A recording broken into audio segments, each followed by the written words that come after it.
வணக்கம் ஃப்ரெண்ட்ஸ். ஓம் நம சிவாய. எல்லோருக்கும் எல்லாமும் நல்லதாகவே நடக்கணும். எல்லோரும் சந்தோஷமா இருக்கணும். உடல் ஆரோக்கியத்தோட இருக்கணும். எல்லோரும் அவரவர்கள் நினைக்கும் காரியங்கள் அத்தனையும் ஜெயமாகணும் அப்படின்னு என்னப்பன் சிவபெருமான பிரார்த்திச்சு கொள்ளுவோம். இன்னைக்கு 108 வைஷ்ணவ தலங்கள்ல திவ்ய தேசங்கள்னு சொல்லுவோம். அதுல சில மட்டும் கேரளாவில் இருக்கு. அந்த கேரளாவில் இருக்கக்கூடிய ஒரு திவ்ய தேசத்துல சந்தனத்தோட சேர்த்து விபூதியும் பிரசாதமா கொடுப்பாங்க. என்னப்பன் சிவபெருமானின் அருளால சந்தனத்தோட சேர்த்து விபூதியும் பிரசாதமாக கொடுக்கக்கூடிய அந்த திவ்ய தேசத்தை பத்தி தான் இந்த பதிவுல பார்க்க போறோம்.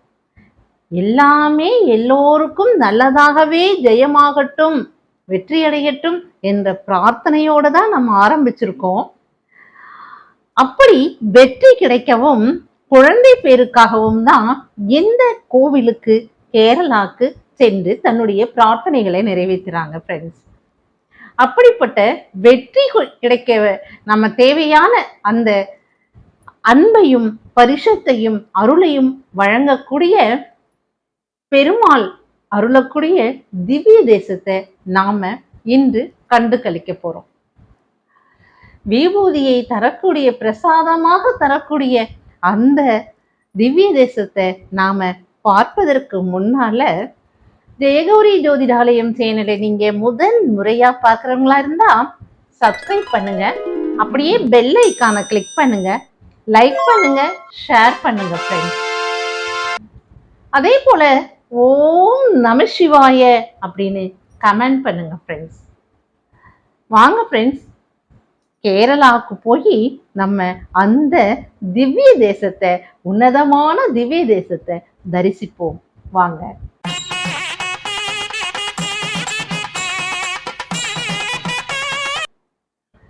ஃப்ரெண்ட்ஸ், கேரளாவில் இருக்கக்கூடிய திவ்ய தேசத்துல ஒன்றான திருவில்லா திருவாழி மார்பன் அம்பலம் அப்படின்னு சொல்லக்கூடிய ஒரு க்ஷேத்திரத்தை தான் இன்னைக்கு நம்ம பார்க்க போறோம் ஃப்ரெண்ட்ஸ். திருவாழி மார்பன் பேரே பெருமாளுக்கு எப்படி இருக்கு பாருங்களேன்.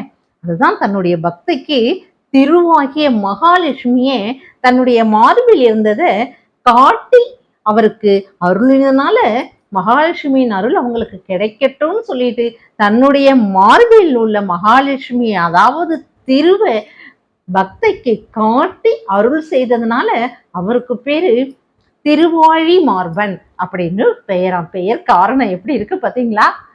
சரிங்க ஃப்ரெண்ட்ஸ், அந்த பக்தை யாரு? மகாலட்சுமியே பெருமாளே காமிச்சிருக்கார் அப்படின்னா அந்த எவ்வளவு உயர்வான அந்த பக்தை இருப்பாங்க அப்படின்னு நம்ம யோசிக்கணும் இல்லையா? ஆமா ஃப்ரெண்ட்ஸ், அந்த பகுதியில் திருவிழா பகுதியில் இருக்கக்கூடிய ஒரு ஊர்ல சங்கரமங்கலத்தம்மை அப்படின்னு ஒரு அம்மா இருந்திருக்காங்க. அவங்க தீவிரமான பெருமாள் பக்தை. இந்த திருவாழி மார்பன் அம்பலத்தில் இருக்கக்கூடிய இந்த பெருமாளி பக்தை. அப்படி இருக்கும்போது எப்பவுமே ஏகாதசி அன்னைக்கு முழுசா விரதம் இருப்பாங்க. துவாதசி அன்னைக்கு பிரம்மச்சாரிகளை எல்லாம் அழைத்து அவளுக்கு எல்லாம் சாதம் பொரியல் கூட்டுன்னு நம்ம என்ன பண்ணுவோமோ துவாதசி விரதத்துக்கு நம்ம பண்ணாததே கிடையாது இல்லையா? அதே போல எல்லாம் சமைச்சு அவளுக்கு சாதம் போடுவா. துவாதசி அன்னைக்கு தன்னுடைய விரதம் முடிப்பதற்கு முன்னாலேயே பிரம்மச்சாரிகளுக்கு இந்த மாதிரி உணவு அளிக்கிறதுங்கிறது அவளுடைய வழக்கமா செஞ்சுக்கிட்டு இருக்க ஒரு பழக்கம். இப்படி சங்கரமங்கலத்தம்மை செஞ்சுக்கிட்டு இருக்காங்க. ஒவ்வொரு முறையும் இப்படி செஞ்சுக்கிட்டு இருக்கும்போது ஒவ்வொரு துவாதசிக்குமே அந்த சங்கரமங்கலத்தம்மையுடைய வீட்டுல அப்படி பிரம்மச்சாரிகளா நிரம்பி வழிவார்கள். ஏன்னா பெருமாளுடைய அருள் அந்த இடத்துல அவ்வளவு அதிகமா இருக்கும். அதனாலதான் பிரம்மச்சாரிகள் வந்து வந்து சாப்பிட்டுட்டு போவாங்க. யாரும் அழைக்க வேண்டிய அவசியமே இல்லாமல் சங்கரமங்கலத்தம்மை வீட்டுக்கு மட்டும் அத்தனை பேரும் வராங்களே அப்படின்னு அந்த ஊர் மக்களே வியந்து பார்க்கிற அளவுதான் இருந்திருக்கு இந்த சங்கரமங்கலத்தம்மையுடைய உபசரிப்பு, உணவு, பழக்கம் எல்லாமே. இதை வழிமுறையா ஒவ்வொரு ஆண்டும் சங்கரமங்கலத்தம்மை அம்மா செஞ்சுக்கிட்டு வந்திருக்காங்க. அப்ப பாருங்க, ஒரு அசுரனானவன் இந்த பிரம்மச்சாரிகளை சாப்பிட விடக்கூடாதுன்னு சொல்லிட்டு ஒரு முறை ஏகாதசி விரதம் இருந்து துவாதசிக்கு எல்லாமே சமையல் ஆயிடுத்து, பிரம்மச்சாரிகளை அழைத்து சாப்பாடு போட வேண்டியது மட்டும்தான், உபசரிக்கணும் அவ்வளவுதான் அப்படியே நினைச்சிட்டு இருக்கும்போது பிரம்மச்சாரிகள் வரும்போது அந்த அசுரன் ரொம்ப மோசமா நடந்துட்டு யாரையுமே விடவே இல்லை. அந்த அசுரன் பிரம்மச்சாரிகளை சாப்பிடுறதுக்கு விடவே இல்லை. யாருமே இந்த பக்கம் வரக்கூடாதுன்னு விரட்டி விரட்டி அடிச்சிருக்கான் பாருங்க. அதனை சங்கரமங்கலத்தம்மை பார்த்துட்டு மனசு ரொம்ப நொந்து போயிட்டா. பெருமாளே, என்னது இது? நான் எப்படி துவாதசிக்கு பிரம்மச்சாரிகளுக்கு உணவளிக்காமல் இருப்பேன்? எப்படி என்னுடைய இந்த விரதத்தை நான் நிறைவு செய்வேன்? அந்த பிரம்மச்சாரிகளுக்கு உணவளித்த பிறகுதானே நானே உண்பேன். ஏன்னா பிரம்மச்சாரிகளை நானு உன்னுடைய ரூபமா தானே பார்த்துட்டு இருக்கேன். அப்படி இருக்கும்போது எப்படி நான் இப்படி பண்ண முடியும்? எனக்கு ஏதாவது ஒரு அருள் செய்யுங்க அப்படின்னு ரொம்ப வேண்டியிருந்தா. இந்த திருவிழாவில் இருக்கக்கூடிய பெருமாளை நோக்கி ரொம்ப மனசு கஷ்டமா வேண்டியிருந்தா. கண்களில கண்ணீர் துளிகள் வந்துட்டு இருக்கு.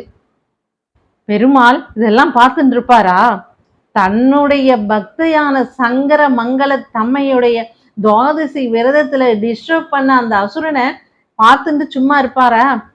என்ன பண்ணினார்? ஒரு பிரம்மச்சாரி ரூபத்துல அங்க வர. ஆனா அசுரனை காணோம். நேரா அந்த சங்கரமங்கலத்தம்மை வீட்டிற்குள்ள நுழையிறார். நுழைஞ்சவனே அவன் தான் எல்லாத்தையும் பால்படுத்திட்டு போயிட்டானே. சமைச்சது பால்படுத்திட்டான், பிரம்மச்சாரிகளை விரட்டி அடிச்சுட்டான், இப்படி எல்லாம் பண்ணிட்டு போயிட்டானா அசுரன். உடனே இவ சாதம் கொஞ்சம் இருக்கு, உப்பு மாங்காய் இருக்கு, அதனால நீங்க இதை சாப்பிடுங்கோ அப்படின்னு அவகிட்ட இருந்த அந்த கமுதி அப்படிங்கிற மரத்தோட இலை இருக்கு இல்லையா, அந்த கமுதி மரத்தோட இலையில சாதம் கொஞ்சம் போட்டு அந்த உப்பு மாங்காய வச்சு பிரம்மச்சாரியா வந்திருக்கக்கூடிய பெருமாளிடம் கொடுக்குறா.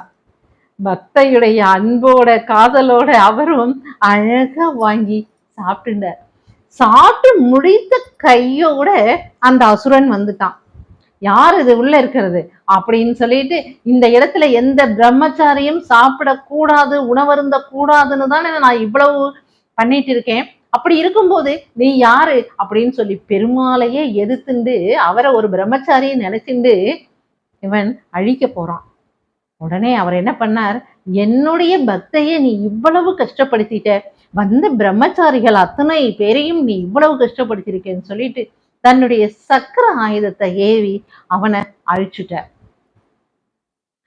அதனாலதான் இந்த சங்கரமங்கலத்தம்மை முதல்ல பெருமாளுக்கு கொடுத்தது கமுதி இலையில சாதமும் உப்பு மாங்காயும். இன்று வரை திருவிழாவில் இருக்கக்கூடிய திருவாழி மார்பன் பெருமாளுக்கு இதே கமுதி இலையில சாதமும் உப்பு மாங்காயுமே நைவேத்தியமாக படைக்கப்படுது பாருங்க. எவ்வளவு பெரிய விசேஷம். சங்கரமங்கலத்தம்மை என்ன புண்ணியம் பண்ணியிருந்தா தன்னோட கையால அதனை பெருமாளுக்கு கொடுக்கவும், பெருமாள் அதனை வாங்கி சாப்பிடவும் எவ்வளவு பெரிய விசேஷம். ஒரு புண்ணிய ஆத்மாவாக அந்த சங்கரமங்கலத்தம்மை அம்மா இருந்திருக்காங்க இல்லையா? இதை நாம அனுபவிக்கவாது கொடுத்து வச்சிருக்கணும். அவர்களுக்கு பெருமாளுக்கே கையில் நைவேத்தியத்தை கொடுத்து சாப்பிடக்கூடிய அழக பார்த்திருக்காங்க. நாம இதனை அனுபவிக்கக்கூடியதையாவது நாம கொடுத்து வச்சிருக்கோம்னு நம்ம நினைச்சுக்கணும். அப்படிதானே ஃப்ரெண்ட்ஸ்? சிலவற்றை எல்லாம் அனுபவிச்சுதான் தெரிஞ்சுக்க முடியும். அப்படி அந்த சங்கரமங்கலத்தம்மைக்காக சக்கராயுதத்தை ஏவி அந்த அசுரனை அழித்ததுனால இன்னைக்கும் இதே பிரசாதம் தான், இதே நைவேத்தியம் தான் அந்த கோவிலில் திருவாழி மார்பன் அம்பலம் கோவில்ல நடந்துட்டு இருக்கு ஃப்ரெண்ட்ஸ். அதை போலவே தான் எதனால விபூதி கொடுக்கப்படுகிறது பிரசாதமா? எல்லா கோவில்லையும் சந்தனம் தான் கொடுக்கப்படும். இந்த கோவில்ல ஏன் விபூதி கொடுக்கப்படுது அப்படின்னா, மார்கழி மாதம் திருவாதிரை அன்னைக்கு சிவபெருமான் இங்கு வந்து மகாவிஷ்ணுவிடம் சேர்ந்து இருந்ததா ஒரு புராண கதையும் இருக்கு. ஐதீகமாகவும் இன்று வரை போற்றப்படுகிறது. மார்கழி மாதம் திருவாதிரை நட்சத்திரத்தன்னைக்கு சிவபெருமான் இந்த திருவாழி மார்பன் அம்பலம் சந்நிதியில வந்து இருந்து இருவரும் இந்த இடத்துல தரிசனம் கொடுத்ததுனால இன்று வரை அதே ஐதீகத்தோட நமக்கு விபூதி பிரசாதமும் கொடுக்கப்படுகிறது, சந்தனமும் கொடுக்கப்படுகிறது. இப்படி இந்த திருவாழி மார்பன் கோவில்ல இரண்டும் கிடைக்கும் போது நமக்கு என் அப்பன் சிவபெருமானின் அருளும் பெருமாளின் அருளும் கண்ணபிரானாகிய பெருமாளின் அருளும் நமக்கு கோடானி கோடியா கிடைக்குது அப்படின்னு நம்ம நம்புறோம் ஃப்ரெண்ட்ஸ். அதே போல இந்த கோவில் கலைக்குழுவினர் இருக்காங்க. அவங்க கிட்ட நாம வேண்டுதல், அதாவது இந்த கோவில்ல வேண்டினோம்னா அந்த கலைக்குழுவினர் இங்க கதகளி நடனம் ஆடுவாங்களாம். இந்த கேள்விப்பட்ட விஷயம் எல்லோரும் சொல்லியிருக்காங்க. இந்த இடத்துல நம்ம கோவிலுக்கு சன்மானம் வழங்கி இந்த குழுவினரோட கதகளி ஆட்டத்தை அங்க வந்து நாம நிறைவேற்றினோம்னா குழந்தை பேர் இல்லாதவர்களுக்கு குழந்தை பிறக்கும் அப்படின்னு ஒரு ஐதீகம் இருக்கு ஃப்ரெண்ட்ஸ். இன்று வரை அதை கடைபிடித்தும் வராங்க. அதாவது திருவாழி மார்பன் அம்பலத்துல போய் பெருமாள்கிட்ட நம்ம சேவிச்சுண்டு வேண்டிண்டு வந்துடணும், பிரார்த்தனை பண்ணிக்கணும். இந்த மாதிரி எனக்கு குழந்தை வரத்தை கொடு அப்படின்னு சொல்லி வேண்டிட்டு வந்தோம்னா அந்த வேண்டுதல் நமக்கு ஒரு வருஷத்துக்குள்ளேயே நிறைவேறிடுமா. அடுத்த முறை நீங்க போகும்போது கையில குழந்தையோட தான் நீங்க போவேலாம். அப்படி போகும்போதுதான் நீங்க இந்த வேண்டுதல் நான் பண்ணியிருக்கேன் அப்படின்னு சொல்லி அங்க நமக்கு கோவில்ல நிர்வாக அதிகாரி கிட்ட சொன்னோம்னா இந்த கதகளிக்கு அவ ஏற்பாடு பண்ணுவா. கோவில்லையே அந்த கலைக்குழுவினர் இருக்காங்க, அவங்களே இதற்கு ஏற்பாடு பண்ணி கொடுப்பாங்களாம். பாருங்க எப்படி ஒரு வேண்டுதல் இந்த இடத்துல பாருங்களேன். கலைகளை வளர்ப்பதற்காகவும் சரி, பெருமாளுக்கு பிடித்த கதகளையும் சரி, இரண்டுமே சேர்ந்து நாமும் பார்க்கவும் கொடுத்து வச்சிருக்கணும் இல்லையா.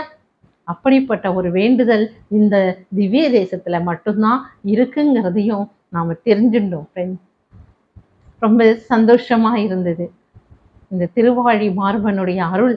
ஏன்னா அந்த சங்கரமங்கலத்தம்மைக்கு தான் தன்னுடைய மார்புல இருந்த திருவை, அதாவது மகாலட்சுமிய காமிச்சு கொடுத்தாராம். இங்க பாரு, இங்க மகாலட்சுமி உட்கார்ந்துருக்காங்கம்மா அப்படின்னு அந்த சங்கரமங்கலத்தம்மைக்கு சொன்னதுனால, காமிச்சதுனால திருவாழி மார்பன்னு பெயர் ஏற்பட்டதாகவும் சொல்றாங்க. சங்கரமங்கலத்தம்மை எவ்வளவு கொடுப்பினை வச்சிருக்காங்க பாருங்க. பெருமாளை நேரடியா தரிசித்ததோட தன்னுடைய மார்பில் இருக்கக்கூடிய மகாலட்சுமிய அவரே சுட்டி காட்டியிருக்கார் அந்த சங்கரமங்கலத்தம்மைக்கு. மிகவும் கொடுப்பினை செய்து அந்த அம்மாளுடைய நினைவு நமக்கு என்றும் இருக்கணும் அப்படின்னு வேண்டிக்கிறோம் ஃப்ரெண்ட்ஸ். ஓகே ஃப்ரெண்ட்ஸ், நாளைக்கு அடுத்த பதிவுல சந்திக்கிறோம். பாய்.